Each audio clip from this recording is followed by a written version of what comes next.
Hello and स्वागत है तुम्हारा एक और नई वीडियो पे। देखो आपने पहला चैप्टर पढ़ा, भाई पहला चैप्टर पढ़ के बड़ा मजा आया। चार्ज को हमने रेस्ट पे पढ़ा। चार्ज जो है वो रेस्ट पे कैसे करता है, अपने आसपास इलेक्ट्रिक फील्ड बनाता है, इलेक्ट्रिक पोटेंशियल बनाता है। लेकिन यहाँ पे हमारे फिर सेकंड चैप्टर आ गया। सेकंड चैप्टर में अपने पोटेंशियल के बारे में पढ़ा कि वो अपने आसपास एक ऐसा वातावरण बना लेता है जिसकी वजह से वो आसपास की चीज़ों को अट्रैक्ट करता है या फिर रिपेल करता है, उसको हम पोटेंशियल बोल देते हैं। इलेक्ट्रिक फील्ड आता है, इलेक्ट्रिक फील्ड इस पर कितना फोर्स लग रहा है। अगर यहाँ पे मेरे पास एक चार्ज है और यहाँ पे कितनी फोर्स लगानी पड़ रही है मेरे को क्यू नॉट पे, तो वो हमारा इलेक्ट्रिक फील्ड से निकलता है जिसका फॉर्मूला होता है के क्यू बाय आर स्क्वायर। और वहीं पे अगर मैं पोटेंशियल की बात करूँ तो मेरे को इस क्यू नॉट को कितना खिसकाने में वर्क लग रहा है वो हम क्यू नॉट पढ़ते हैं। मतलब वो हम पोटेंशियल पढ़ते हैं और उसका फॉर्मूला होता है के क्यू बाय आर। ये अभी तक हमने पढ़ा। तो हमने चार्ज के बारे में अभी हम पढ़ते आ रहे हैं। चार्ज को हमने रेस्ट पे पढ़ दिया कि चार्ज पे रेस्ट पे चार्ज कैसा करता है, और हमने कुछ कैपेसिटर वगैरह भी जाना। बट लेकिन अब हमारे पास एक थर्ड चैप्टर आता है जो कि है करंट इलेक्ट्रिसिटी। अरे भैया ये क्या हो, इलेक्ट्रिसिटी।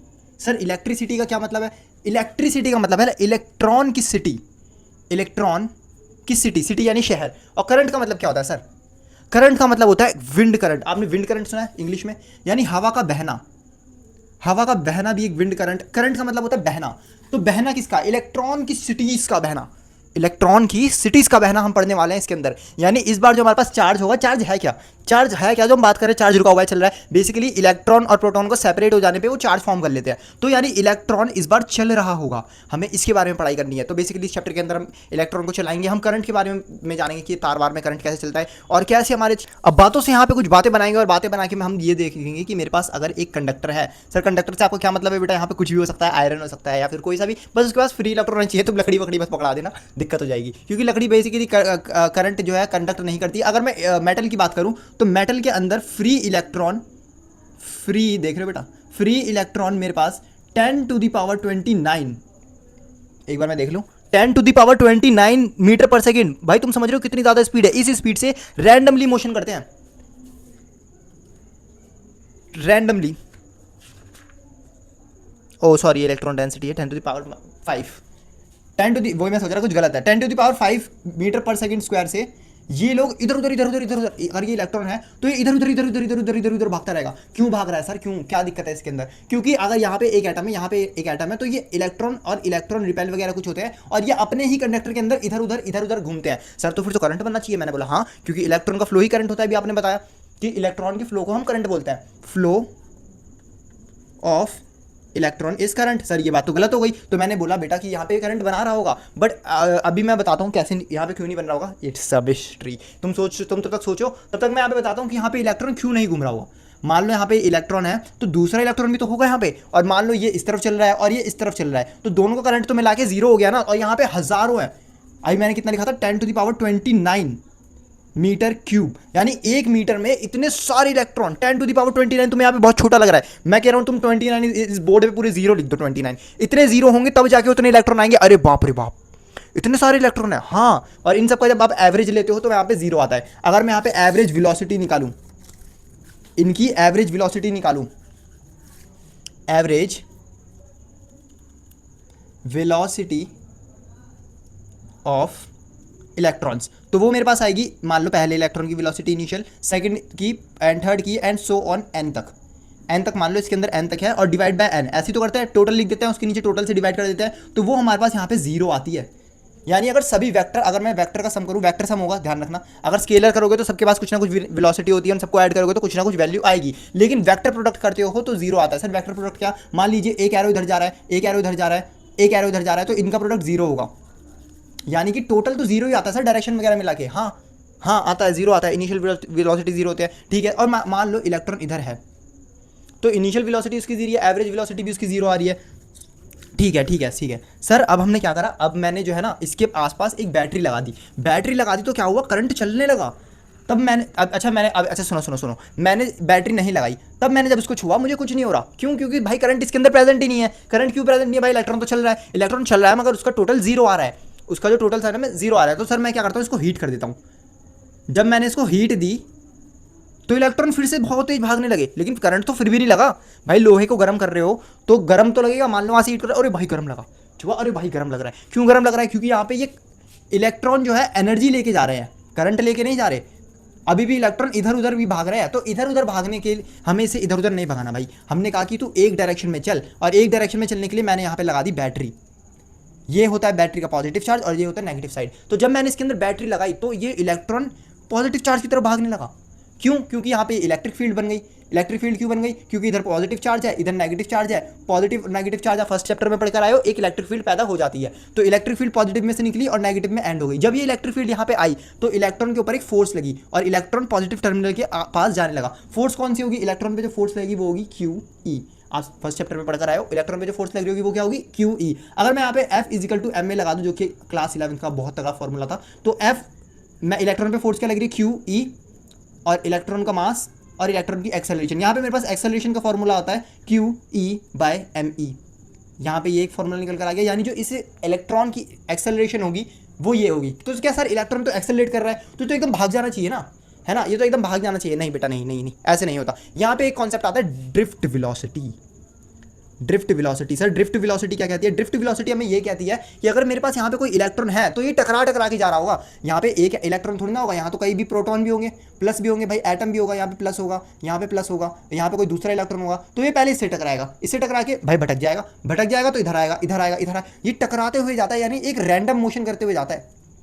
समझ रहे हो? अगर मेरे पास एक यहाँ पे कंडक्टर है, अगर मेरे पास यहाँ पे एक कोई भी कंडक्टर है तो उसके अंदर बहुत सारे प्रोटॉन होते हैं, बहुत सारे एटम होते हैं, और इस इलेक्ट्रॉन को इस मोटे काले इलेक्ट्रॉन को यहाँ से यहाँ जाना है, तो ये बेचारा कैसे जाएगा? टकराते टकराते ही तो जाएगा। तो ऐसे ही टकराते टकराते ये एक ड्रिफ्ट वेलोसिटी गेन करता है। यानी मान लो ये काले काले से बंदे हैं और ये मेरा इलेक्ट्रॉन है, तो जब इलेक्ट्रॉन यहाँ से यहाँ टकराएगा तो यहाँ तक, यहाँ पे तो रुक जाएगा, फाइनल वेलोसिटी जीरो हो जाएगी क्योंकि भाई टकराया तो जीरो हो गई। लेकिन यहाँ से यहाँ तो इसके पास कुछ वेलोसिटी रहेगी ना, वही वेलोसिटी ड्रिफ्ट वेलोसिटी होती है। और जो इसके बीच का टाइम होता है उसे बोलते हैं एवरेज रिलैक्सेशन टाइम, जिसको हम टाउ से डिनोट करते हैं। इसको बोलते हैं average relaxation time. Sir average relaxation time क्या है? यानी जब ये दो बंदों में टकराएगा ना, जब ये दूसरे आसपास लोगों से टकराएगा तो उसके बीच में जितना भी ये टाइम लेता है उसको हम एवरेज रिलैक्सेशन टाइम बोलते हैं। और इसके ऊपर आपकी एक पूरी डेरिवेशन भी है, वो भी मैं आपको भी कराता हूं। अब यहाँ पे देखो, एक बहुत तगड़ी चीज कराने जा रहा हूं। अभी हमने ये एक्सेलरेशन का फॉर्मूला निकाल लिया, अब हम देखने वाले हैं वेलोसिटी, ड्रिफ्ट वेलोसिटी। अब ड्रिफ्ट वेलोसिटी जो है हम एक इलेक्ट्रॉन के लिए निकालेंगे, तो हम कैसे निकालेंगे? यहाँ पे हम यूज करेंगे वही अपने 3 पुराने घिसे पिटे से लॉ, सॉरी वही अपने बढ़िया बढ़िया से लॉ जो कि यार बहुत तगड़े थे। तो v equal to U plus A T, और यहाँ पे ये सारे वेक्टर होने वाले हैं। एक इलेक्ट्रॉन के अंदर उसके पास एक इनिशियल वेलोसिटी होगी, कुछ एक्सेलरेशन होगी, कुछ एक्सेलरेशन होगी नेगेटिव वाली, और कुछ टाइम होगा। टाइम को हम यहाँ पे टी नहीं, यहाँ पे टाउ लेंगे। क्यों लेंगे अभी मैं बताता हूँ। ये एवरेज रिलैक्सेशन टाइम है जिसको हम टाउ से डिनोट करते हैं। और जो यहाँ पे वेलोसिटी आएगी एक इलेक्ट्रॉन के लिए, ड्रिफ्ट वेलोसिटी, वो ये कुछ ऐसे आएगी। अब यहाँ पे तो बहुत सारे इलेक्ट्रॉन है तो सबके लिए कुछ अलग अलग आएगी। तो यहाँ पे सबके लिए जब मैं लिखूंगा तो यहाँ पे इनिशियल वेलोसिटी 1 की, 2 की, मैं एवरेज निकाल लूंगा सबका क्योंकि ड्रिफ्ट वेलोसिटी एवरेज निकाल लें, 3 की, एंड सो ऑन, एंड यहाँ पे n तक की, divide by n, plus acceleration तो सबकी यहाँ पे कांस्टेंट होगी। सर क्यों होगी? क्योंकि देखो यहाँ पे जो चार्ज है ये नेगेटिव चार्ज है, यहाँ पे q को हटा के आप e भी लिख दो, बात एक है, बात एक है। क्योंकि चार्ज तो हमारे पास इलेक्ट्रॉन ही ना, क्योंकि हम इलेक्ट्रॉन की बात कर रहे हैं। अगर हम किसी और चार्ज की बात करते तो q रखते। वैसे आपके सिलेबस में ज़्यादा e के बारे में बात होगी, q के बारे में बहुत कम होगी।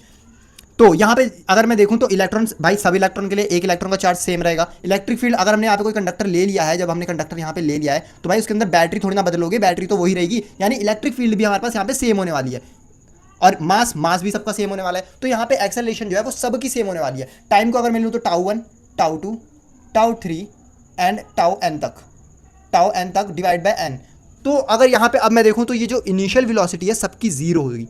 एवरेज इनिशियल वेलोसिटी तो सबकी जीरो निकल कर आ रही थी ना, तो वही हमने यहाँ पे जीरो कर दिया। तो जब मैंने यहाँ पे वीडी का फॉर्मूला लिखा तो मेरे पास निकल कर आया एक्सेलरेशन, और यहाँ पे इस पूरी टर्म को ये टाउ नहीं लिखेंगे, टी लिखेंगे। सबका जो टाइम है, सबका जो कोलिजन का टाइम है, यानी जो कोलाइड कर रहा होगा,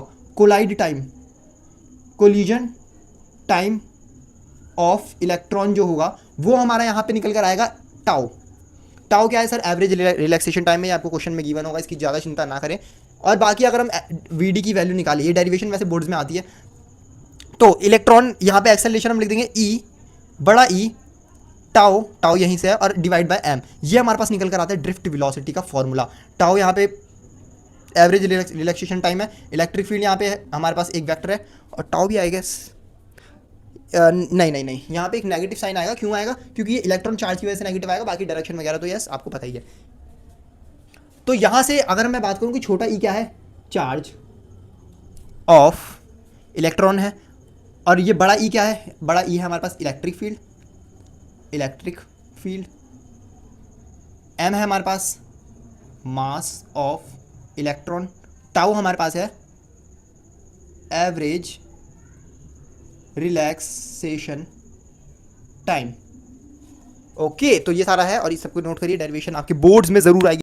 आओ एक बहुत बढ़िया क्वेश्चन कराता हूं भाई, जिन लोगों को स्किप करना है स्किप कर दो, मजे नहीं लेने फिजिक्स के मजे मत लो, अगर आप एग्जाम टाइम पे देख रहे हो तो मजे मत लेना, लेकिन हाँ अगर आप जानना चाहते हो कुछ ऐसी तगड़ी चीज, देखो हमारी जो बॉडी का रेजिस्टेंस है, एक कॉन्सेप्ट बिल्डिंग है, कॉन्सेप्ट लिख देता हूँ, कॉन्सेप्ट। अगर हमारी बॉडी का रेजिस्टेंस देखो तो वो हमारे पास निकल कर आता है, अगर हम सूखे हुए हैं, अगर हम सूखे हुए हैं तो 10⁵, 1 2 3 4 5, 10⁵ निकल कर आता है रेजिस्टेंस। और अगर हमारी बॉडी गीली है तो वहीं पे हमारे पास निकल कर आता है 1500 ओम। इतना कम रेजिस्टेंस हमारी बॉडी का, यानी अगर बॉडी वेट है, वेट सर वो वाला, अरे नहीं गंदे आदमी, और ड्राई, अगर हमारी बॉडी ड्राई है तो हमारा रेजिस्टेंस कुछ इतना होगा, और वेट है तो हमारा रेजिस्टेंस कुछ इतना होता है। और अगर यहीं पे अगर हम V = IR लगाएं,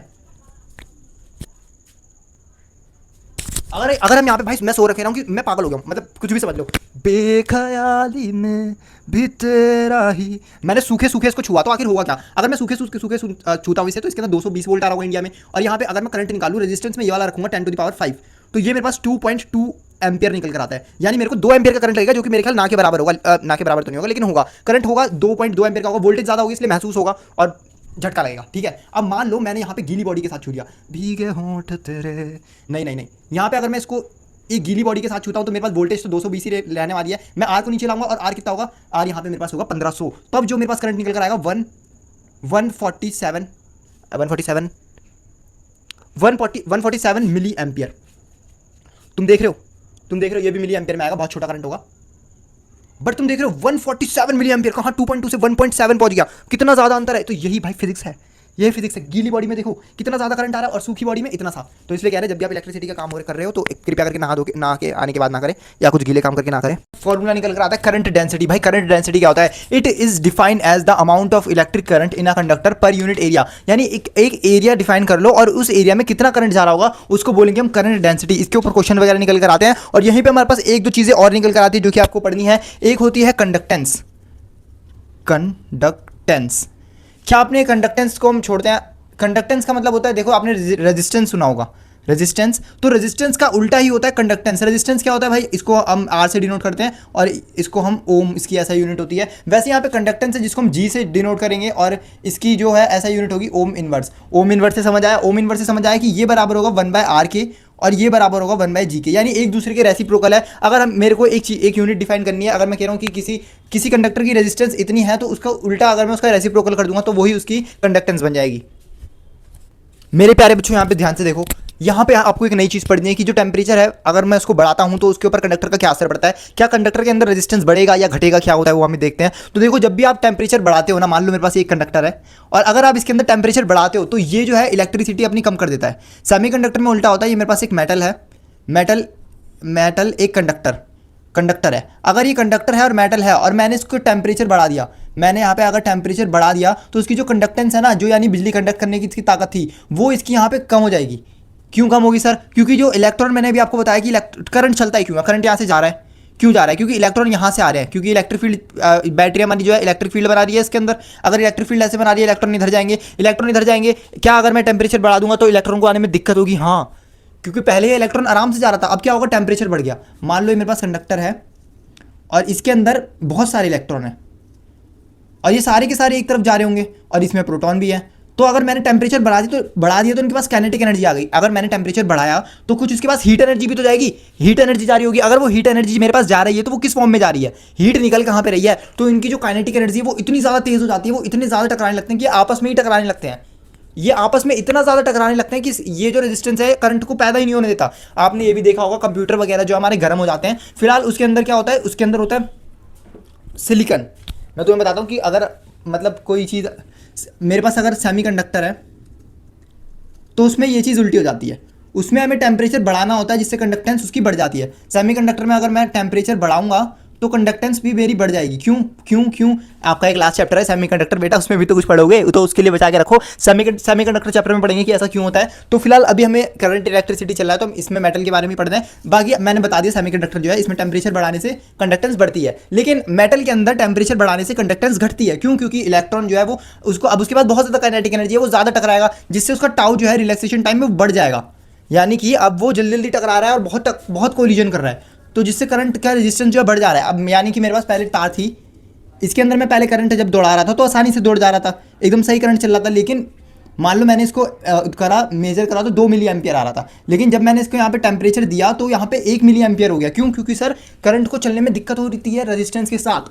ठीक है ठीक है ठीक है। अब इसका क्या असर पड़ता है? तो यहाँ पे मेरे पास एक फॉर्मूला है, R T is equal to R naught 1 plus alpha delta T. ये मेरे पास एक फॉर्मूला है जो कि इसी चीज़ के लिए डिफाइन करा गया है कि मेरे पास टेम्परेचर के बदलने से रेजिस्टेंस कैसे बदलेगा। तो ये रेजिस्टेंस मेरे पास है टेम्परेचर का, यानी न्यू रेजिस्टेंस जो मेरे को किसी टेम्परेचर पे मिलेगा। ये मेरे पास ओरिजिनल इसका रेजिस्टेंस है। सर किसका रेजिस्टेंस है? मान लो इस कंडक्टर का मैंने ओरिजिनल रेजिस्टेंस कुछ होगा, इसका ओरिजिनल कुछ होगा एक नॉर्मल टेम्परेचर पे, रूम टेम्परेचर पे, तो जो रेजिस्टेंस होगा वो ये वाला होगा। जो नया मेरे को निकालना है कि मैंने इसको हीट कर दिया उसके बाद रेजिस्टेंस कितना हुआ वो मेरे को निकालना है, तो वो ये हो गया 1। तो सर 1 एक नंबर है, प्लस अल्फा, ये जो अल्फा है ना ये इसका है टेम्परेचर कॉफिशिएंट।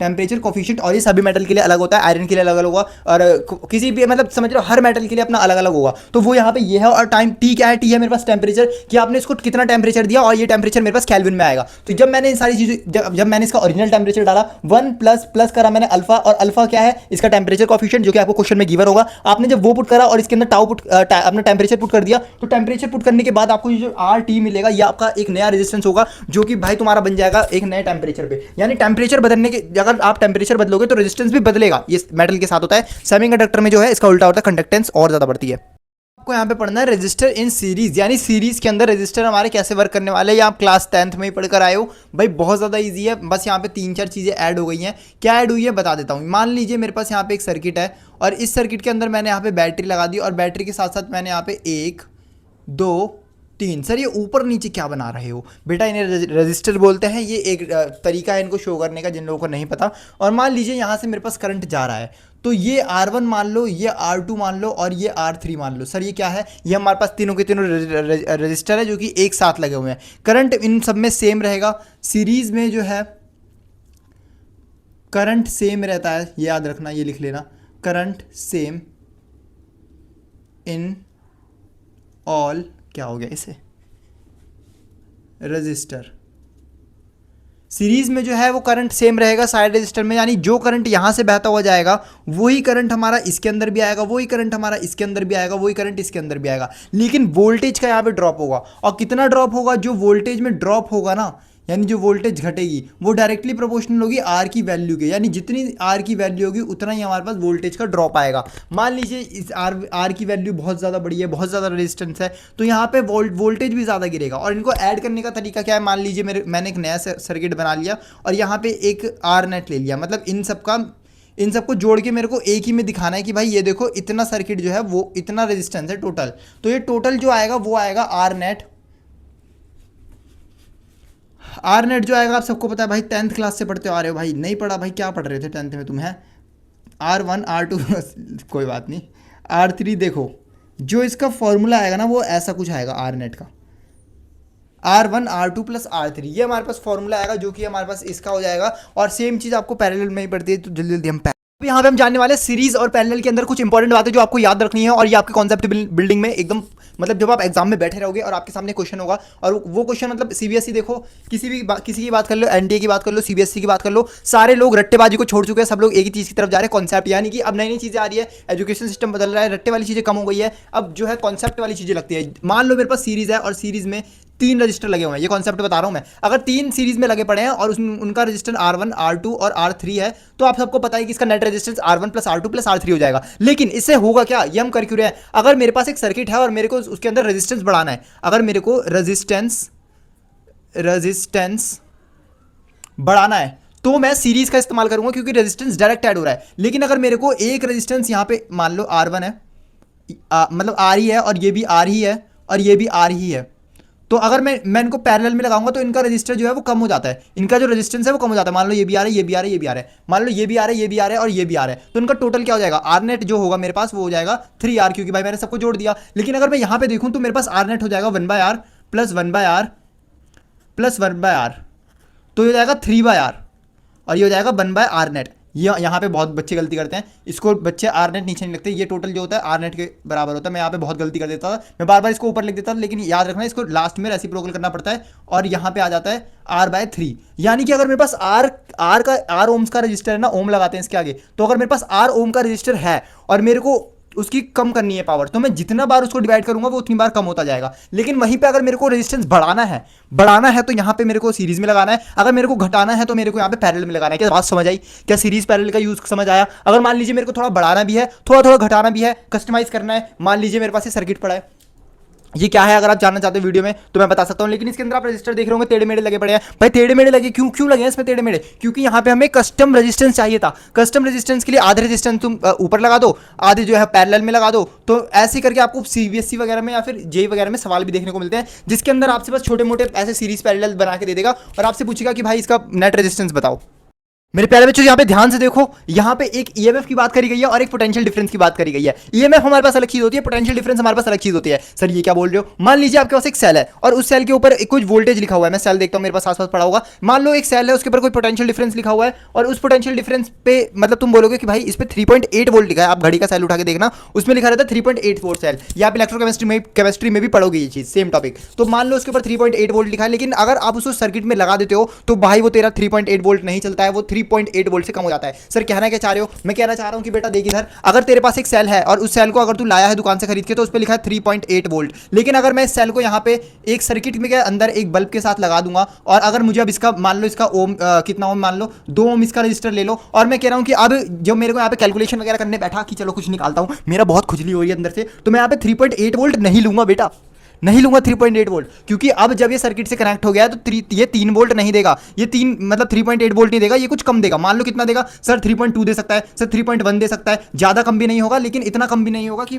मतलब बिल्कुल सेल मरी जाए। सेल काम करने लायक होगा, लेकिन उसका जो असली पोटेंशियल है वो घट जाएगा। जो उसका असली पोटेंशियल जो दुकान पे दिखावे के लिए आता है उसको बोलते हैं ईएमएफ, जो सर्किट में लग के आ जाता है उसको बोलते हैं पोटेंशियल डिफरेंस। तो पोटेंशियल डिफरेंस जो होता है maximum potential difference between 2 electrode. आप सबको पता है कि एक सेल है, मेरे पास एक सेल है, अगर मेरे पास एक सेल है तो उसके अंदर 2 इलेक्ट्रोड होती है, एक प्लस कैथोड एक माइनस कैथोड। अगर मेरे पास ये बैटरी वाले सेल की बात करूं तो इसके अंदर जो है एक कवरिंग होती है ऐसे गोल गोल गोल गोल, जो कि बहुत कॉम्प्लेक्स हो जाएगा आपके 12th लेवल के हिसाब से। लेकिन हमारे में केमिस्ट्री के अंदर एक आयन वाला दे रखा है कि 2 कैथोड और इलेक्ट्रोड होती है, वो यहाँ पे पढ़ना तो जरूरी नहीं है। बस इतना मान लो कि यहाँ पे 2 जो सेल के कोने होते हैं ना, उनके बीच का जो पोटेंशियल डिफरेंस होता है वो ईएमएफ होता है। लेकिन अगर आप उसको सर्किट में जोड़ दो तब जो निकल कर आता है पोटेंशियल डिफरेंस उन दोनों के बीच में, जो कि उसके खुद के इंटरनल रेजिस्टेंस को मिला के, यानी कि मेरे पास एक बैटरी है तो इसके अंदर खुद का भी कुछ रेजिस्टेंस होता है। भाई आयंस इधर उधर भाग रहे हैं, आपको सबको पता है कि इसके अंदर केमिकल्स वगैरह होते हैं, वो भी इधर उधर भाग रहे हैं, आयंस वगैरह का चार्ज है, तो उनका खुद के रेजिस्टेंस की वजह से जो भी आ जाता है वो रेजिस्टेंस यहाँ पे ऐड हो जाता है, जिसकी वजह से पोटेंशियल जो है वो घट जाता है। बाकी यस, अभी हम पढ़ते हैं Kirchhoff law. Kirchhoff law is very important. सुनो, अब कोई भी जल्दबाजी नहीं करेगा, कोई भी जल्दबाजी नहीं, आराम से बैठो। ये वीडियो थोड़ा टाइम ले सकती है, लेकिन आपका कॉन्सेप्ट जो है वो बहुत ज़्यादा इंपॉर्टेंट है, आपको समझ आना चाहिए और आपके दिमाग में बैठ जाएगा। इस वीडियो को थोड़ी देर आराम से देखो, ये चीज़ आपके दिमाग में घुस जाएगी। मैं इतनी बुरी तरीके से डालूंगा, सर डार्क हो रहा है, नहीं, इतनी बुरी तरीके से तुम्हारे दिमाग में डालूंगा ये कॉन्सेप्ट की मतलब तुम कभी भूल नहीं पाओगे। तो मैं किरचॉफ लॉ लिख देता हूँ, आप भी मेरे साथ कॉपी में लिखें तो ज़्यादा बेहतर रहेगा। किरचॉफ की स्पेलिंग किरचॉफ्स लॉ, ठीक है। यहाँ पे हमारे पास एक किरचॉफ साइंटिस्ट है जिन्होंने अपना लॉ दिया। अब यहाँ पे बहुत सारे आपने यूट्यूब पे ट्रिक्स वगैरह देखी होगी, सब भूल जाओ या सब मत भूलो, तो यार सर ऐसा थोड़ा ना होता है, सब लोग बोलते हैं सब भूल जाओ, किस किस का याद करें। लेकिन मेरी बात सुनो, यहाँ पे एक ही कॉन्सेप्ट होता है इसके अंदर। अगर मेरे पास एक यहाँ पे सर्किट है, मान लो ये सर्किट ए है, ए से बी हमने यहाँ पे मान लो कोई इमेजिनरी बैटरी मान लो, सर हमने यहाँ पे बैटरी लगा दी, हम ए से बी जा रहे हैं, या बैटरी को ही भूल जाओ अभी के लिए, बैटरी बाद में लाएंगे। ए से बी हमको जाना है, हमारे पास यहाँ पे बीच में एक बैटरी आ गई, ठीक है सर समझ गए। यहाँ पे हमारे पास एक रेजिस्टेंस आ गया, ठीक है सर समझ गए। यहाँ पे हमारे पास मान लो एक और बैटरी आ गई, ठीक है। और करंट हमारा बह रहा है इधर से इधर। सर करंट इधर से इधर क्यों बह रहा है, इधर से इधर भी तो बहा सकते थे। बेटा देखो इसका पोटेंशियल लो, मतलब इसका पोटेंशियल हाई है, मान लो पॉजिटिव टर्मिनल है और ये नेगेटिव टर्मिनल है, ऐसा मान लो। या तो करंट इधर की तरफ बह रहा है, ठीक है, ये एरो से करंट हम दिखा रहे हैं कि करंट इधर की तरफ बह रहा है। ये हमारे पास एक सेल है, ये हमारे पास एक रजिस्टर है और ये हमारे पास सेल है, ठीक है ठीक है। सेल का जो बड़ा डंडा होता है, बड़ा वाला जो बड़ा डंडा होता है वो जो है हमारा पॉजिटिव होता है, छोटा डंडा जो होता है वो नेगेटिव होता है। जो हमारा बड़ा डंडा होता है वो पॉजिटिव होता है, जो छोटा होता है वो नेगेटिव होता है, ठीक है ठीक है ठीक है, समझ गए। अब जो है हम यहाँ से चलेंगे। सर क्या चलेंगे, सर क्या बोल रहे हो, मेरे को तो कुछ समझ ही नहीं आया भाई। जब मैं अपने तरफ मैं छोटा था, मैंने पढ़ा था, तो मैं भी कह रहे सर सब चल रहा है। सर चलने से आपको क्या मतलब है बेटा, देखो आपको रेफरेंस के लिए अपने आप को यहाँ पे चलाना पड़ेगा, मतलब अपने आप को नहीं, उंगली रख के यहाँ पे आपको एक एक चीज़ें काउंटिंग बोलते हैं ना, काउंटिंग, कि आपको हर एक चीज़ यहाँ पे काउंट करनी है, वैसे आपको काउंट करनी है। मान लो यहाँ से काउंट करते करते चलते चलते करंट तुम्हारा जहाँ पे जा रहा है उसी डायरेक्शन में चलो, करंट की डायरेक्शन में चलना है, करंट की डायरेक्शन में चलो, वरना नेगेटिव लो। सर ये क्या बोला, अभी ये आपको लाइन खुद समझ आ जाएगी। मैंने कहा थोड़ा आराम से कर लो, थोड़ा पेशेंट हो, थोड़ा से समझेंगे। मान लो मैं यहाँ पे करंट की डायरेक्शन में आया, करंट की डायरेक्शन में आएंगे तो क्या होगा, रेजिस्टेंस को नेगेटिव लेना पड़ेगा भाई। पहले बैटरी का समझते हैं ना, रेजिस्टेंस पे तो चलेंगे ही। देखो पॉजिटिव से नेगेटिव आ रहा है, से नेगेटिव, सर पहले प्लस था अब नेगेटिव हो गया उसकी वजह से, क्यों सर, क्योंकि सर देखो अब नेगेटिव हुआ है तो नेगेटिव लगा दो। नेगेटिव मान लो इसका पोटेंशियल है V वोल्ट, तो नेगेटिव V, ठीक है समझ आया, नेगेटिव V लिख दिया। कहाँ से चल रहे हैं हम, ए से चल रहे हैं, तो VA को पॉजिटिव लेंगे।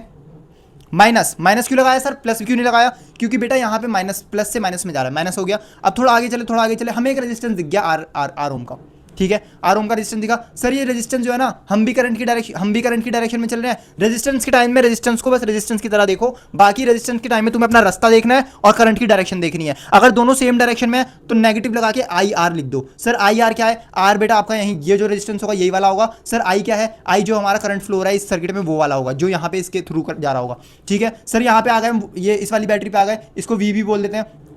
अब देखो यहाँ से पॉजिटिव, नेगेटिव से पॉजिटिव जा रहा है, नेगेटिव से पॉजिटिव जा रहा है। सर उस वाले में तो उल्टा हो रहा था, इस वाले में उल्टा हो रहा है। तो मैंने बोला हाँ बेटा यहाँ पे नेगेटिव से पॉजिटिव आ रहा है। सर अब तो मैं पॉजिटिव हो गया, उसकी वजह से पहले नेगेटिव था, तो ये नेगेटिव से पॉजिटिव आ रहा है तो सिर्फ पॉजिटिव लगाएंगे, V भी लिख देंगे। और यहाँ पे पहुँच गए हम इजिकल टू VB, मतलब पोटेंशियल मान लो यहाँ का C, मान लो यहाँ का पोटेंशियल C है तो हम पोटेंशियल C पे पहुँच गए, यानी यहाँ का भी पोटेंशियल लिखना है जो होगा। अगर मान लो यहाँ का पोटेंशियल नहीं दिया तो मैं यहाँ पे 0 लिखूंगा, या यहाँ का 0 होगा तब लिखूंगा, मैं बोलूँगा 5 वोल्ट है या 0 वोल्ट है, तो यानी 5 से 0 जा सकता है ना करंट, हाई से लो ही तो जाता है करंट। यहाँ 5 होगा तो यहाँ पे 0 होगा तभी तो करंट यहाँ से यहाँ बहेगा, वरना करंट बहेगा ही क्यों। करंट तो अगर मैं यहाँ पे ही 5 कर दूँ तो करंट बहेगा ही नहीं। मान लो ये 5 है, ये 0 है, तो यहाँ पे मैं लिख दूंगा 5 और यहाँ पे मैं लिख दूंगा 0, ठीक है ठीक है। कई लोग इसको लिखते नहीं है, बच्चे कंफ्यूज हो जाते हैं, सर कहाँ गया, सर क्या गया।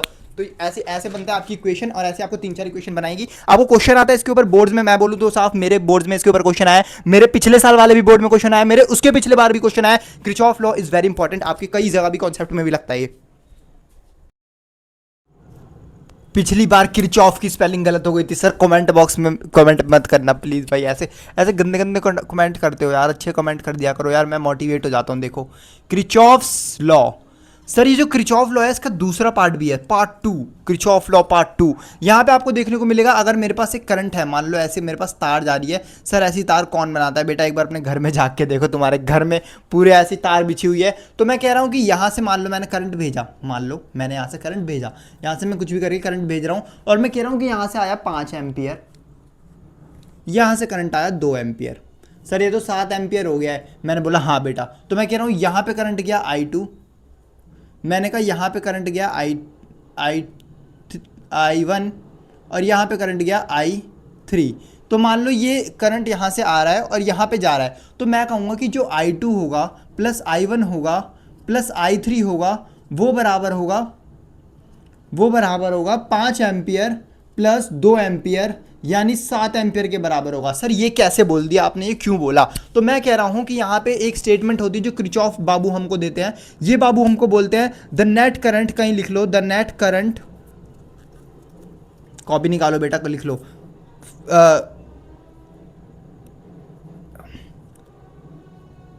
एंटर लिखेंगे, इंटर लिख रहा हूं मैं, enter in circuit is circuit नहीं, जंक्शन लिखो, जंक्शन। ये जो पॉइंट है ना, इसे बोलते हैं जंक्शन। सर जंक्शन क्या, रेलवे जंक्शन? हाँ, रेलवे जंक्शन पे जैसे बहुत सारी ट्रेन एक जगह टकराती है ना, वैसे जहाँ पे एक जगह बहुत सारी तारें टकरा रही हैं, इस पॉइंट को हम बोलेंगे junction. The net current enter in junction is equal to going current.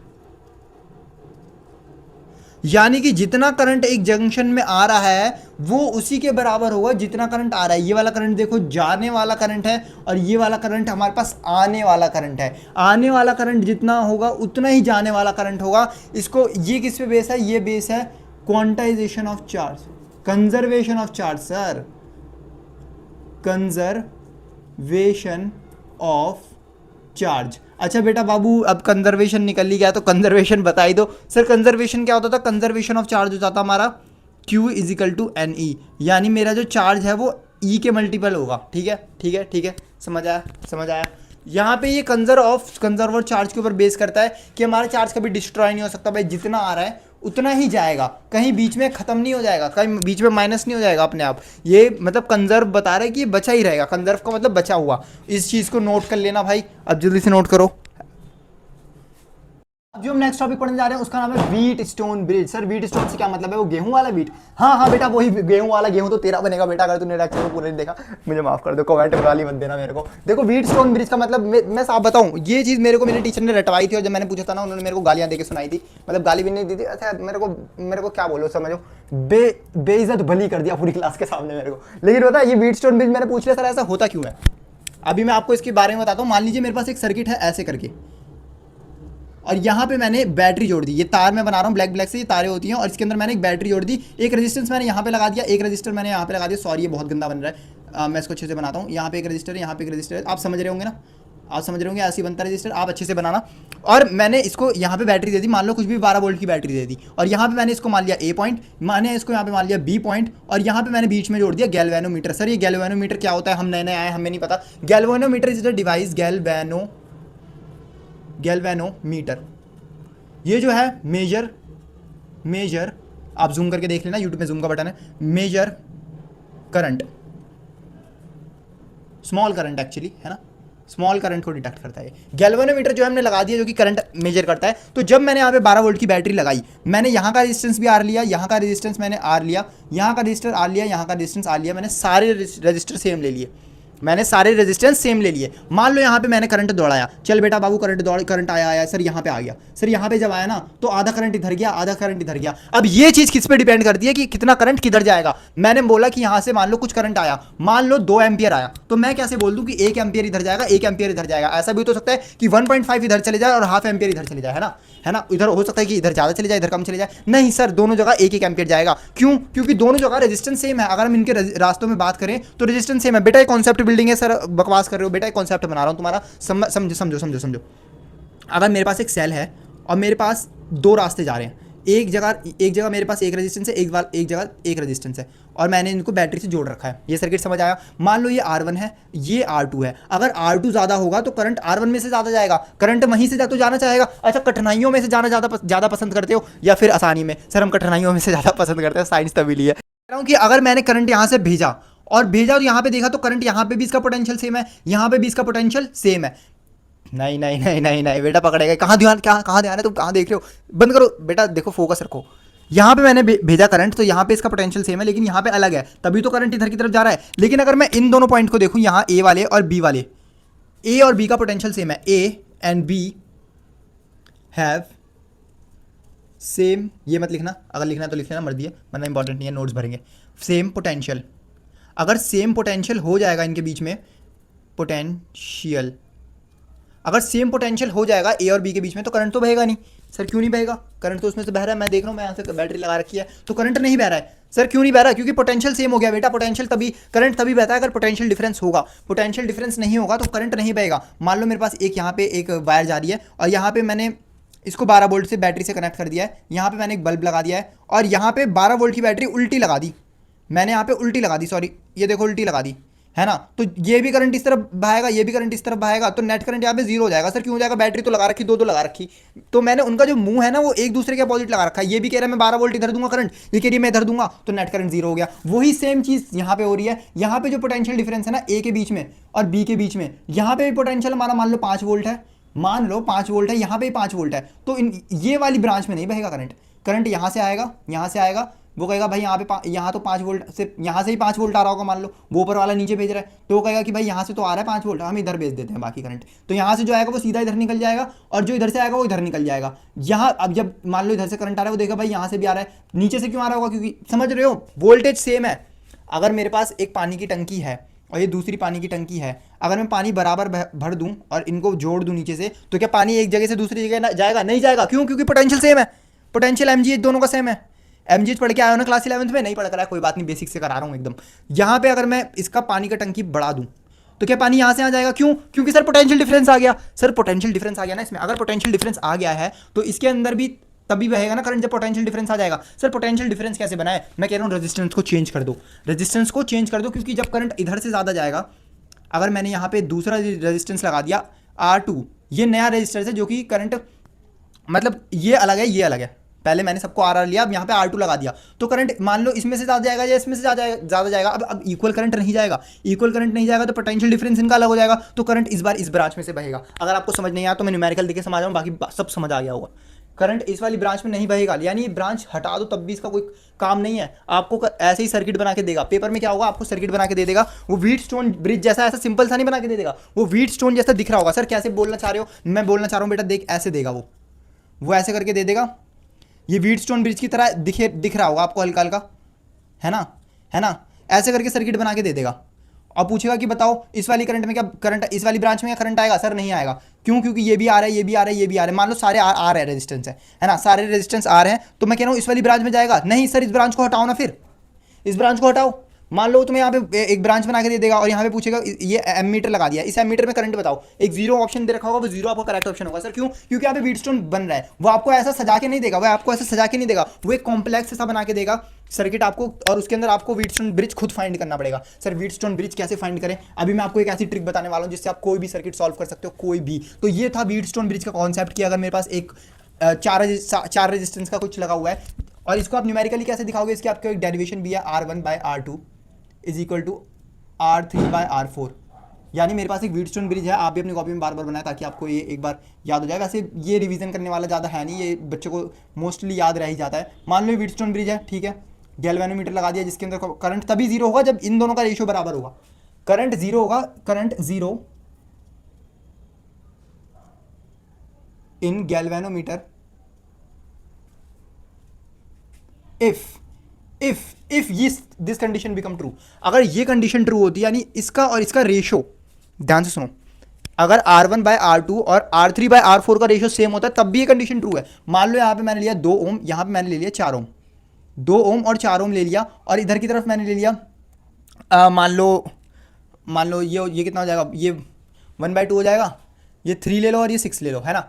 अगर ऐसा भी करते हैं तो यहाँ पे ये कंडीशन ट्रू है, अभी भी गैल्वेनोमीटर काम नहीं करेगा। सर आपने तो कहा था कि ये रेजिस्टेंस जो है वो सेम, अगर अलग अलग हुए तो करंट बह जाएगा, मैंने कहा था बिल्कुल। लेकिन अगर करंट को देखो ना तो आगे का चीज़ सेम है उसके लिए। अगर मैं कॉन्सेप्ट, ये तो रटने वाली बात हो गई सर, समझ आ गया। अगर ये होगा R1/R2 R3/R4 अगर सेम होगा तो करंट जीरो होगा, ये तो रटने वाली बात हो गई। लेकिन ये हो क्यों रहा है? ये भी तो बात आती है ना कि ये हो क्यों रहा है। तो सर ये हो इसलिए रहा है क्योंकि करंट जो है सेम जा रहा है, इस बार जो पोटेंशियल है वो भी सेम हो जाएगा। अगर मैं इधर का देखूं तो 1/2 इसका भी रेशियो आ रहा है और इसका भी रेशियो 1/2 आ रहा है, यानी कि जो पोटेंशियल डिफरेंस है वो भी अभी सेम हो रहा है। पोटेंशियल डिफरेंस सेम हो रहा है क्योंकि रेजिस्टेंस जो है वो दोनों में बराबर की तरफ से आएगा, ठीक है। इस बार भी जो पोटेंशियल है वो बदलेगा नहीं, क्योंकि पोटेंशियल जो देखो पैरेलल में सेम रहता है, यहाँ पे भी 12 वोल्ट जाएगा, यहाँ पे भी 12 वोल्ट जाएगा, जो यहाँ पे जो बात आएगी वो बदल जाएगी। मेरे प्यारे बच्चों एक बार ध्यान से देखो, यहाँ पे पोटेंशियल डिफरेंस आप सबको पता है, work done per unit charge, यानी मेरे को एक चार्ज को लाने में कहीं से कितना वर्क डन करना पड़ रहा है दूसरे चार्ज के इन्फ्लुएंस में, वो मेरे पास यहाँ पे क्या होता था, वोल्टेज। ये आप सबने पढ़ा है अभी लेक्चर की स्टार्टिंग में बताया। और अगर मैं उसी को थोड़ा रीअरेंज कर दूँ, इसको यहाँ ले जाऊँ, मतलब क्यू को वी के पास ले जाऊँ, तो मेरे पास ये कुछ ऐसा दिखने लगेगा, W इज इक्वल टू, यानी work done is equal to voltage into मेरे पास यहाँ पे चार्ज हो जाएगा। और आप सबको पता है Ohm's law, Ohm's law, Ohm's law, Ohm's law होता है V equal to I R, ठीक है।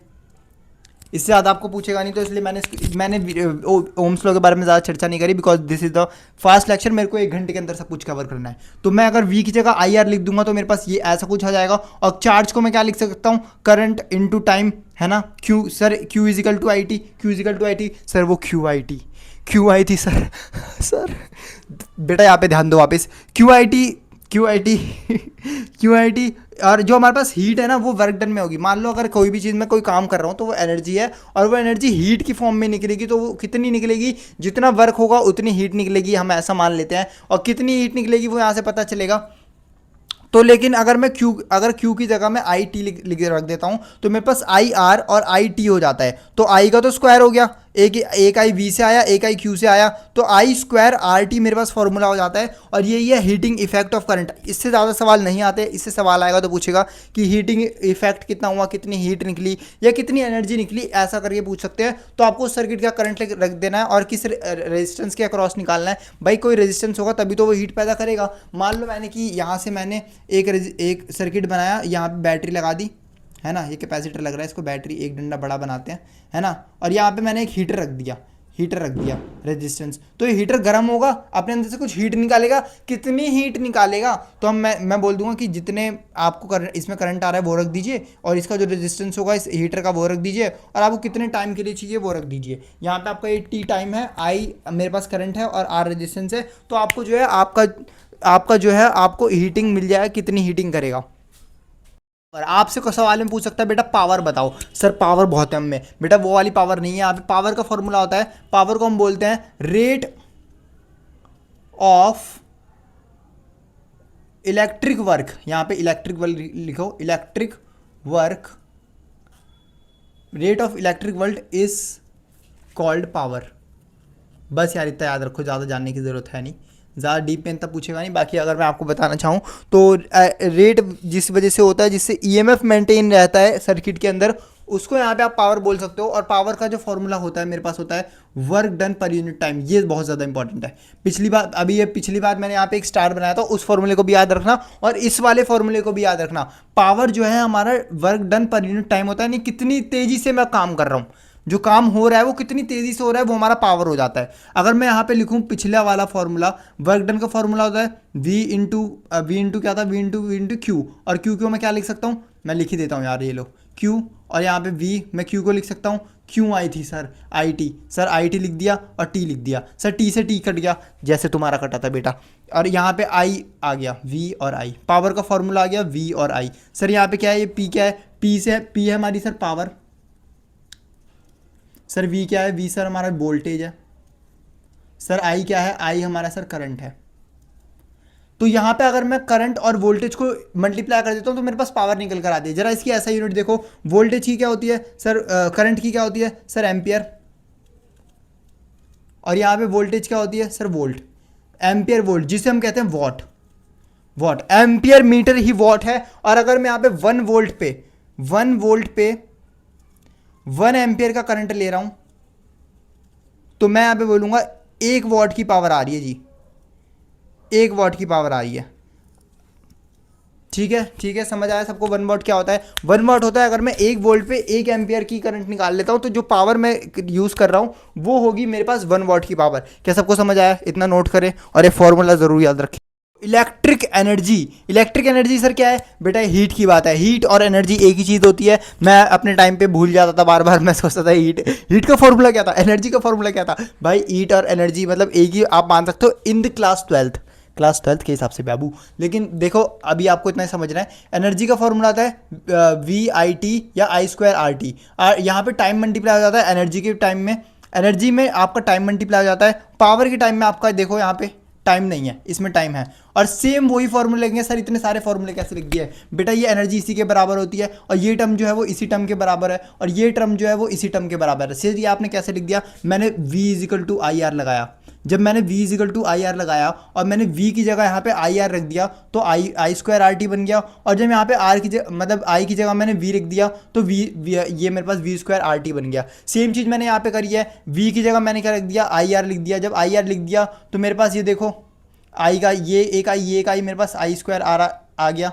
यहाँ पे पावर का फॉर्मूला एक ये भी है, चाहे तो आप पावर का फॉर्मूला ये लगाओ, चाहे ये लगाओ, चाहे ये लगाओ। सर हम कौन सा लगाए, हमें कैसा पता लगेगा? बेटा अगर आपको वोल्टेज दे रखी होगी, आपके लिए वोल्टेज निकालना आसान होगा तो आप वोल्टेज वाला फॉर्मूला लगा देना। अगर आपके पास करंट आसानी से निकल जा रहा होगा तो करंट निकाल देना। लेकिन अगर आपके पास रेजिस्टेंस नहीं हुआ तो आप ये वाला फॉर्मूला लगा देना जिसके अंदर रेजिस्टेंस है ही नहीं। क्वेश्चन के हिसाब से आएगा, बस ऐसे बना रखा है, बहुत ईजी चीज़ है भाई, कुछ भी मसला नहीं है, एकदम आसान चीज़ है।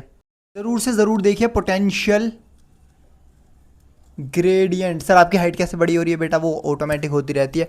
पोटेंशियल ग्रेडियंट, ग्रेडियंट एंड, ठीक है।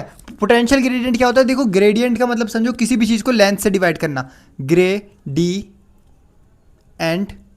का मतलब होता है लेंथ, लेंथ से डिवाइड, यानी लेंथ से डिवाइड कर दो किसी भी चीज़ को, बस पोटेंशियल ग्रेडियंट हो गया। यहाँ पे आपको और भी ग्रेडियंट देखने को मिलेंगे, वो यहाँ पे अलग चीज़ है। लेकिन पोटेंशियल ग्रेडियंट की अगर आपको ऐसा यूनिट पूछे, पोटेंशियल को लेंथ से डिवाइड कर दो, पोटेंशियल की ऐसा यूनिट होती है वोल्ट और लेंथ की होती है मीटर, तो मेरे पास ऐसा यूनिट निकल कर आ जाती है वोल्ट मीटर। सर ग्रेडियंट होता क्या है बेटा? देखो अब आगे के चैप्टर में पढ़ेंगे। मतलब देखिए इस सवाल को एक बार ट्राई करिए। The 12 volt car battery have internal resistance of 0.4 volt, यानी कि मेरे पास एक कार की बैटरी है, ठीक है, बैटरी मान लो, और इसका कुछ इंटरनल रेजिस्टेंस है। जो इंटरनल रेजिस्टेंस है वो हम बिल्कुल इस सेल के एकदम साइड में बनाते हैं, ये भी दूर हो गया, इसको एकदम साइड में बना लो। इससे पता लगता है कि इसका इंटरनल रेजिस्टेंस है। मान लो ये 12 वोल्ट की है और ये 0.4 ओम दे रखा है, और यहाँ पे आर एक्सटर्नल जो है वो 0 मान रहा हूँ, यानी मैंने कुछ नहीं लिया। इससे मैक्सिमम करंट निकालना है ना, तो आर नेट को मैं 0 ले रहा हूँ। क्यों? क्योंकि अगर मैं आर की जगह कुछ लिख दूंगा तो करंट जो है थोड़ा डिक्रीज हो जाएगा, या फिर देखते हैं हम इससे कितना मैक्सिमम करंट लगा सकते हैं। तो मैंने V equal to I R लगा दिया, ओम्स लॉ। ओम्स लॉ जब मैं लगाऊंगा तो यहाँ पे V की जगह मैं रख दूंगा 12, और यहाँ पे I की जगह मैं रख दूंगा I, क्योंकि भाई यही तो निकालना है, और R की जगह मैं रख दूंगा 0.4। इस 0.4 को जब मैं 12 के नीचे लाऊंगा 0.4, तो मेरे को यहाँ पे I मिल जाएगा। यहाँ पे मैंने एक पॉइंट हटाया, ऊपर 10 लाया, या इसको 0 लिख दो। आज की वीडियो के लिए इतने। अगर आपको वीडियो पसंद आए तो प्लीज़ लाइक करना, एंड मेरे को कमेंट में बताना। कोई भी डाउट हो, कोई भी चीज़ हो, भाई अभी नया नया चैनल है, आपको रिप्लाई ज़रूर मिलेगा। इसका मतलब कि इसका फुल फ़ायदा उठा सकते हो आप, इसको कोई भी दिक्कत नहीं है, आपको बिल्कुल रिप्लाई मिलेगा और आपके डाउट्स यहाँ पे तुरंत क्लियर होते जाएंगे। बाकी yes, you can follow me on Insta. बाकी मैं मिलता हूँ नेक्स्ट वीडियो में, तब तक के लिए बाय बाय।